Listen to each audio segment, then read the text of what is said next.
Korintianina faharoa toko faha 1 tanjony maha apôstôly any Paoly. Korintianina faharoa toko faha 1 ny andininy voalohany sy faharoa. Enganeka mba handefitra amiko amin'ny hadalana kely ianareo, kanefa mandefitra amiko ihany ianareo. Fa fahasari-piaro araka an'Andriamanitra no mahasari-piaro ahy aminareo. Fa nataoko fofombadiny lehilahy iray ianareo mba hatolotro tahaka ny Virjina madio ho an'i Kristy. Fampitandremana momba ny mpampianatra sandoka.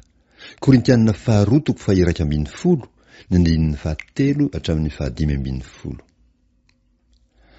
Fa matahotra aho, fandrao ny sainareo ho simba hiala amin'ny fahitsimpo sy ny fahadiovana amin'ny Kristy, tahaka ny namitaha ny menaranan'ny Eva tamin'ny fihendreny. Fa raha misy tonga ka mitory Jesosy hafa izay tsy notorianay, na ianareo mandray fanahy hafa na filazantsara hafa izay tsy noraisinareo, hay tsara ny andeferanareo amin'izany. Fa ataoko fa tsy misy mahalatsaka ahy noho ireo apôstôly ambony indrindra ireo. Fa na dia olona tsy nampianarina lahateny aza aho, dia tsy mba tahaka izany aho amin'ny fahalalana.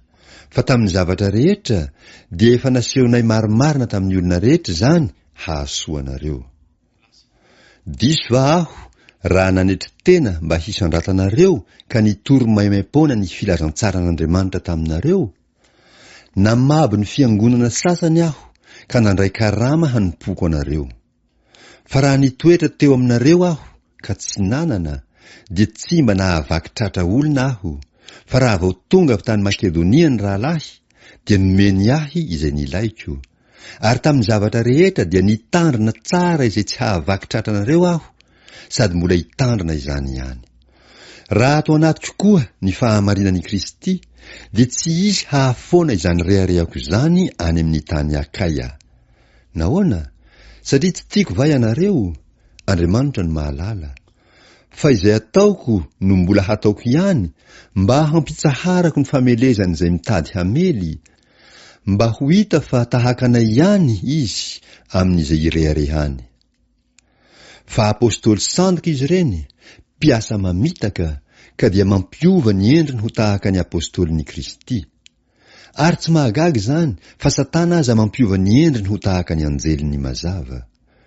Koa tsy dia zavatra lehibe tsy akory, raha ny mpanompony koa mba mampiova ny endriny ho tahaka ny mpanompony fahamarinana, nefa ny farany ho araka ny asany ihany. Antony azon'ny Paoly reharehana sy ny tsilo tao amin'ny nofiny. Korintianina faharoa toko faha 1 ny andininy faha 12 hatramin'ny toko faha 12 ny andininy faha 10. Hoy izao indray, aza misy manao ahy ho adala, nefa na dia misy manao izany aza, raisy toy ny adala aho, mba hireharehako kelikely koa. Zao lazaiko izao dia tsy lazaiko araka ny tompo, fa toa amin'ny fahadalana amin'izao rehareha matoky izao ihany. Satria maro no mirehareha araka ny nofo, dia mba hirehareha koa aho. Fa sitrakareo ny handefitra amin'ny adala, satria hendry nga ianareo. Fa hay mandefitra ihany ianareo raha misy manandevo anareo, raha misy mandany anareo, raha misy misambotra anareo, raha misy mirehareha aminareo, raha misy mamely ny tava anareo. Manala baratena aho ka toa manaiky fa nalemy zahay. Fa amin'izay mahasahy ny olona miteny toy ny adala aho, dia mba sahy koa aho. Hebreo va izy? Zaho koa. Israelita va izy? Zaho koa. Taranaky Abrahama va izy? Zaho koa. Mpanompony Kristy va izy? Miteny toy ny olona verisaina aho, mihoatra no izy aho, amin'ny fisasarana manantombo, amin'ny tranomaizina matetika kokoa, amin'ny kapoka be efa zay tsy izy, amin'ny fahafatesana matetika. Indimy aho no nokapohiny Jiosy inefapolo latsaka iray avy. Intelo nokapohina tamin'ny hazo aho, indray maka no toraham-bato, intelo no vaky sambo, indray andro sy indray alina no nitoetra teo amin'ny lalina.